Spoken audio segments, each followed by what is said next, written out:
My family's safety has been put on the line due to your actions. No more Duno at No Jumper. No more Smack at No Jumper. We gone, man. Me personally, I feel amazing, man. Adam22 built one of hip-hop's hottest platforms from nothing, then watched it crumble after a series of moves cost him his team, his money, and his respect. We expanded too much during COVID at just about the exact moment that our revenue streams all took a hit. The cracks were already there, but what really sent everything over the edge? Let's break it down. The come up. Adam Grandmaison came up in New Hampshire, no ties to hip-hop whatsoever, zero street cred. His first music taste of putting out content was through the BMX world, running a brand called On the Come Up. That little operation gave him the whole blueprint for what came next. Music. Around 2015 to 2016, he launched No Jumper as a hip-hop blog that later morphed into a full-blown podcast network and YouTube platform. The whole play was simple: pull up with up-and-coming rappers' music, and let them put the world on. At the time, the SoundCloud wave was going crazy and nobody else in media was tapped in. Adam was the first one to clock it. Tay-K, Lil Xan, and the late music great Lil Peep, all of them had music videos hosted on the channel. Many of those joints are still the most viewed content on the whole platform. Music. Even 9 or 10 years later. Bro tapped into something nobody else was doing and he got there first. That is how you build clout from nothing, but he was still the new kid at the cookout, the outsider tried to get a plate, and the real ones in the culture could smell it on him. At some point, even Dame Dash made him pay for his haircut in return for an interview. Adam took that L on the chin and kept it moving. Landing big names was worth the bread, and for a minute it was, because the checks were hitting from every direction, no cap. What does the whole brand make in a month or in a year? No Jumper might bring in $1 million a month. On top of that, their Patreon was pulling 6 figures, music. Monthly, and Facebook alone was bringing in a couple hundred racks a month. That is the kind of bread that makes a man feel untouchable. That is boss money right there, the kind that has you believing you cannot lose. Then the pandemic slid through and instead of slowing the whole operation down, it did the opposite. It sent everything to the moon. Views doubled, some months they tripled. YouTube numbers were doing tens of millions monthly across the channels. Snapchat and Facebook were sometimes cashing out 6 figures each on their own. Everybody was locked in at the crib with nothing to do. And No Jumper was feeding them content around the clock like a 24-hour trap house for hip-hop media. So Adam did what a lot of cats do when the money is flowing non-stop. He started spending like the well would never run dry. We expanded too much during COVID at just about the exact moment that our revenue streams all took a hit. Blew close to $4 million on a massive warehouse and studio, hired a whole army of editors, staff, and hosts, brought on show after show, stacking music. The roster deep with people like Lil Housephone, AD, Tyrell, Sharp, and Lush. The math was easy in his head: more content equals more money, music, and for a stretch, it was printing. He went all in on the growth continuing. Mortgage running over 20 bands a month on the building alone, and that number only climbed higher once you stacked on property taxes, insurance, and random music repairs. The pandemic ended, people went back outside, and No Jumper's numbers came right back down to earth, but the overhead stayed parked exactly where it was, bleeding cash every single month. YouTube views fell back to regular, Snapchat and Facebook revenue got chopped by 80% or more. The Patreon, which used to be one of their biggest money movers, started tanking, too.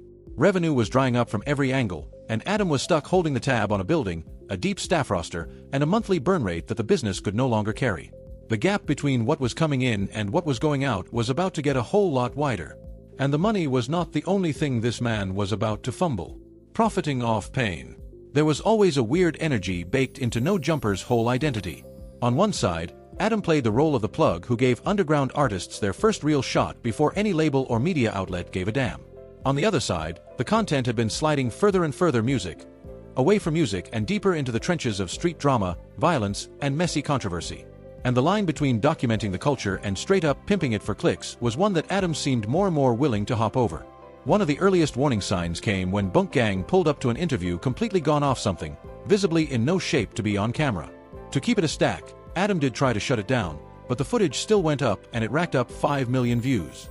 He tried that move with Trippie Redd one time, pushing a question about the Tekashi 69 situation that Trippie clearly was not about to entertain. Trippie just ignored the bait entirely, leaving Adam looking goofy on his own show.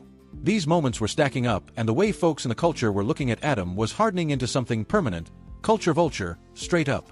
The smoke really hit different when people from outside the No Jumper ecosystem started pulling up and calling him out to his face. One of the most savage exchanges came when a critic went straight at him for making bread off the trauma of young black men caught up in violence. There was no sugarcoating, no diplomacy, just a straight-up call-out. These were real families dealing with real loss, and No Jumper was out here flipping that pain into YouTube ad revenue. Adam's defense was that the people on the show benefited from the exposure, too, but the critic was not having any of it. He asked if Adam was monetizing this black beef trauma that these guys are going through, and Adam answered, Incidentally, yes, I am monetizing it because when we make content on YouTube, it's monetized by default. It out loud. He said the content gets monetized by default and the people music wanted to see it. Adam was not even denying the accusations.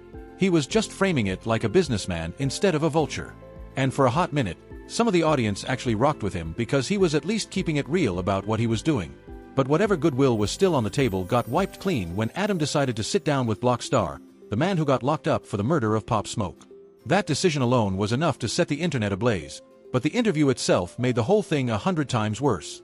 Blockstar sat in that chair and showed zero remorse for what happened, talking about it like it was just another day in the field. It wasn't intentional. I'm not sorry about nothing. It should never happen, but I ain't sorry. Feel me? Like, if I could go back, I'll go back, but I ain't sorry. Adam tried to spin it as preserving some kind of historical record. He hopped on Instagram to explain himself. I didn't do that interview because I don't care. That's what a lot of people seem to think, is that Adam just doesn't give a That's not the case at all. Nobody was buying it. The hip-hop community saw it as the final receipt they needed. This man would platform anybody, no matter how foul the situation, if it meant clicks and views. The interview drained whatever goodwill he had left in the community, and from that moment on, the culture vulture tag was not just an opinion anymore, it was gospel. Burning from the inside. While Adam was getting cooked by the outside world, the internal situation at No Jumper was imploding in ways that were far more personal and far more ugly. Music. The squad that helped carry the platform through its glory days was about to break apart in the most public, messy fashion imaginable. And the thing that set it all off was a moment so reckless that it permanently changed how people viewed Adam as a human being. The whole thing kicked off when a trans music guest came on the show and right there in the middle of the conversation appeared to out House Phone for having had a private situation with him. Random. Come on, let's hear the No, impression. I was going to impersonate someone that I shouldn't have. Oh, come on. You've already sold out entire life here. It got real quick. The guest made it crystal clear that they had no obligation to keep quiet about anything. I sign NDAs and I take them very seriously, so just letting everybody know that. I'm guessing. He didn't pay me. Okay. Excuse me. Okay. House Phone got blindsided on camera. Something deeply personal, something that was absolutely nobody's business, got dragged out into the open in front of millions of potential viewers. And this was not even the first time Adam had been foul with him. He had already caught heat for making music jokes about the abuse that House Phone's mother went through. He beat the shit out of my mom one time, and I saw it. I saw it with my own eyes, and he literally almost... House Phone shared something real, something raw, something music painful, and Adam flipped it into a punchline like it was nothing. Well, now you're gonna have another weird phone call. I know, right? I know, actually. Yeah, Uncle gonna be like, you know this guy in the little house? After the outing incident, House Phone hit Adam up and told him straight, do not air that segment. He was about it. He called, he sent texts, he put it on the table plain as day. It didn't even sound like you was even listening to me when I called you on the phone. House Phone already knew what was coming. He'd been around Adam long enough to understand that content, music, always took priority over people. I asked you not to put it out. I asked you not to put it out. You asked me to edit it out. I asked you not to put it out. The first thing that I said was, can you not put it out? Adam dropped the episode anyway, and that move lit the fuse on a confrontation that would permanently split the No Jumper roster in half. The argument that followed was straight up one of the hardest to watch moments in No Jumper history. House Phone pulled up on him about that weak apology on air, calling it cap, and then Adam threw something absolutely unforgivable back in his face, bringing up the death of the same woman he had clowned before. Talking about the person that fucking raised me? Are you actually acting like I have some kind of disrespect for your mom when That moment right there changed the whole energy. Everybody around Adam watched it go down and understood with total clarity that loyalty, friendship, none of it meant a damn thing to this man when content was on the line. He would weaponize the most personal, painful chapter of your life if it served the show. No hesitation. This is my podcast, and I'm willing to hear out other people's opinions, but if your opinion is that I should have sat there and took that, get the fuck out of here. It's not happening. It's my podcast. Said it like it was a crown nobody could take from him, and in a music way, it was his trump card, because that declaration told everybody on the roster, in no uncertain terms, that Adam saw them as pawns on his board, expendable, music, replaceable, tools to be used and discarded the moment they stopped being useful. The fallout was inevitable. AD and Tyrell, two of the most solid and loyal members of the No Jumper squad, walked out together, side by side. Real ones move in pairs. Today, we put in our resignation papers today, man. Yeah, man, we left the fort, man. No more AD at No Jumper. And they were not the only ones who bounced. No more Duno at No Jumper. No more Smack at No Jumper. We gone, man. Me personally, I feel amazing, man. That mass exodus gutted the whole operation. These were the voices and the personalities that gave No Jumper its soul. The people who made it feel like a crew instead of just one man's content mill. Adam said he learned from it, but the receipts told a different story. Instead of going back to the roots, back to those in-depth sit-downs with rising rappers that put the channel on, Adam doubled down on the chaos. Fights between guests went viral, and bro was loving every second of it. The chemistry that once made No Jumper feel like the eyeless podcast in the game was gone, replaced by something that reeked of desperation, volatility, and hollowness. The personal destruction. If the staff walkout wounded No Jumper's credibility, what happened next in Adam's personal life buried it 6 feet deep. Because the moves Adam made outside the podcast studio turned him into arguably the most clown public figure on the entire internet, and the smoke from all of it bled directly into the brand in ways that no amount of content, no amount of uploads could ever fix. Adam and his wife, adult film star Lena the Plug, had an open relationship that they were loud about, but things escalated in a major way when Adam helped set the whole thing up for Lena to shoot a scene with adult performer Jason Love. Vlad TV interview, Adam walked through the whole game plan himself. I helped her brainstorm this ingenious plan. He broke down how the two of them had been chopping it up about the idea for months, even before they walked down the aisle. It was a business play, he said, designed to generate the most eyeballs and the most OnlyFans subscriptions humanly possible. And we decided that we thought that it was a pretty decent idea, and I kind of wrapped my head around it in the sense of you know what? The scene dropped, and the reaction hit like a freight train that Adam was not ready for. It turned into one biggest news stories in the country for weeks straight. Andrew Tate was discussing it with Tucker Carlson. The memes were relentless and merciless. The TikTok template of Jason Love walking up behind Lena became one of the most recognizable formats on the whole platform. But the real problem popped off when Jason Love started doing his own press tour and told the world he was putting in better work than Lena's actual husband and the father of her child. Adam was heated. He said it violated the professional code, so he made a TikTok declaring Jason Love blacklisted from any future work with Lena. That TikTok pulled 5 million views. Adam leaned all the way in.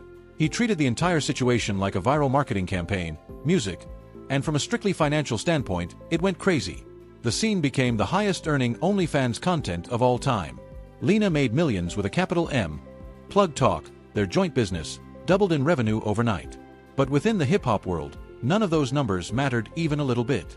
The cuck label got superglued to Adam permanently. He tried to argue the technicalities and the semantics of the word, but nobody in the culture was trying to hear any of that. Even Lena started moving different.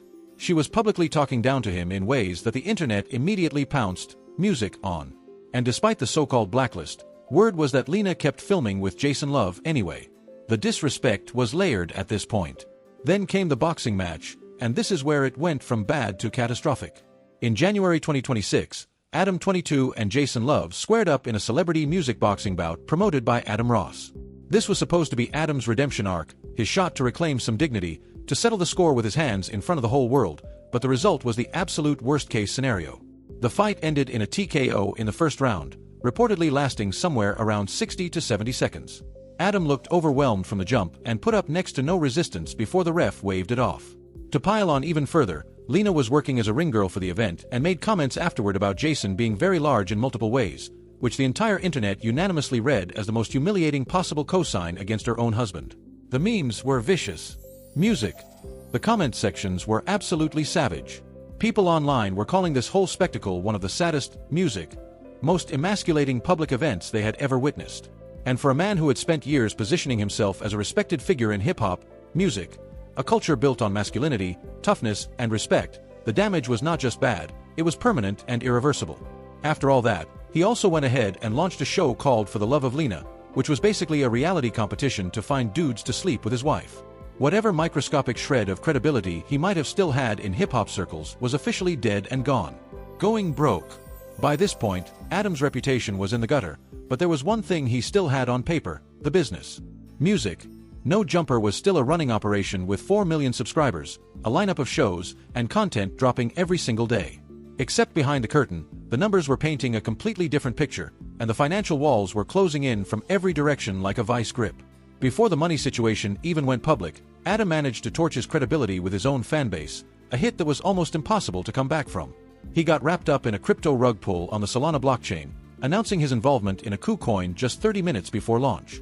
The coin pumped from 500,000 to 4 million in market cap.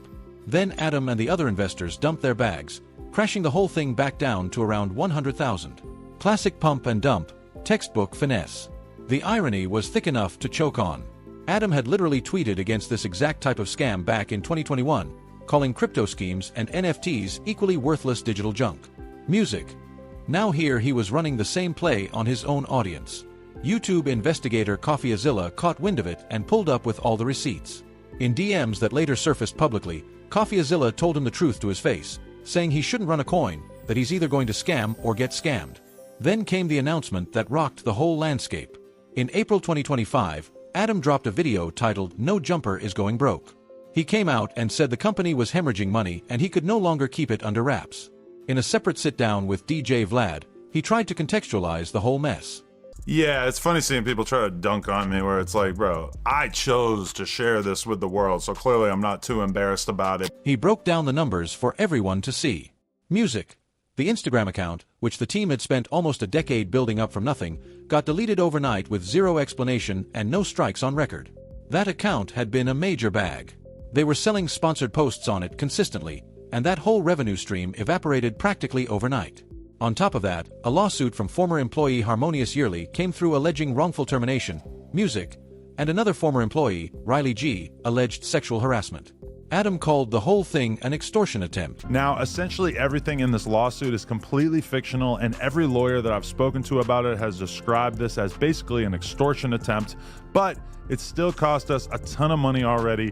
The legal fees alone were projected to run into the hundreds of thousands, so Adam started making cuts. He chopped around 15 employees in a short window, announced the shutdown of the No Jumper store on Melrose in LA, and put the warehouse on the market. In the Vlad interview, he admitted he wished he had kept the overhead slim from the jump, pointing to Vlad's lean model as the blueprint he should have followed all along. But the federal situation is what truly darkened the whole picture to pitch black. When the Big U federal RICO indictment dropped, it swept up Adam's regular co-host Brick Baby and recurring guest Loose Cannon. Then WAC 100 broke the news live on Adam's own platform that the feds had come knocking at his door. So, man, I just called my attorney to try to get him down there so Adam don't be doing no telling, bro. Man, they saying Adam's locked up. Adam later clarified he was not arrested and was cooperating, but the damage to the brand was catastrophic. The perception of No Jumper as a snitch pipeline, a place where the feds could just pull footage and build cases, became impossible to shake. Guests started guarding their words on camera like they were in an interrogation room. One telling moment came when rapper Lil Rai subtly told his homie to stop talking reckless while sitting in the No Jumper studio. Another guest, X4, went completely silent when Adam asked about a street situation, hitting him with a stone-cold stare until Adam had no choice but to switch the subject. I saw this video that alleged that it was you involved in this crazy-ass shootout. What was that situation? The silence that followed was louder than any answer could have been. Maybe it might not have been you. I'm not 100% sure. Yeah. I don't think it was me. By the end of 2025, Adam himself admitted it was an all-time low for the brand. Joe Budden was having the time of his life watching it all unfold. These niggas fall flat on concrete every time. It never fucking fails. Longtime viewers were dancing on the grave. The Reddit comments were absolutely ruthless. One user wrote that, from a guy who has been watching since 2015, this is so satisfying.